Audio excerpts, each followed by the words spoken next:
Maranatha, a daily devotional by Ellen G. White.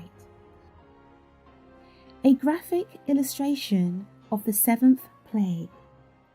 Hast thou seen the treasures of the hail, which I have reserved against the time of trouble? Job chapter 38, verses 22 and 23. Byron Belden, Sarah Belden, and Sister May Lacey accompanied me to my appointment at Prospect, Australia. As we left the meeting house, we saw a storm coming, so portentous that we drove fast with our colts as we dared. When we were almost home, the fury of the gale struck. Large hailstones began to fall, as large as a hen's egg. They frightened the young horse, for they were striking her with terrible force. I said, "Byron, get out at once. Go to her head. Talk to her. Let the horses know it is not you that are beating them." He jumped out at this suggestion. I said, "May Lacey and Sarah, get out." They did. I got out next, May and Sarah helping me. The wind was blowing with such force that hats were taken from our heads, and cushions were blown from the wagon. The heavy carriage cushion, umbrella, and heavy carriage robes were blown into the field and were flying in every direction. What a scene!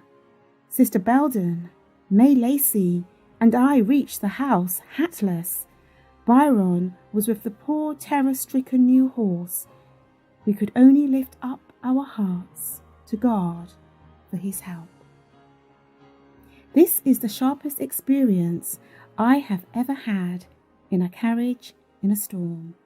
I thought of the day when the judgment of God would be poured out upon the world, when blackness and horrible darkness would clothe the heavens as a sackcloth of hair. My imagination anticipated what it must be in that period, when the Lord's mighty voice shall give commission to his angels, "Go your ways and pour out the vials of the wrath of God upon the earth."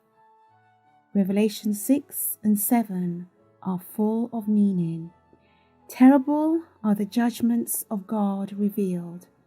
The 7 angels stood before God to receive their commission. To them were given 7 trumpets.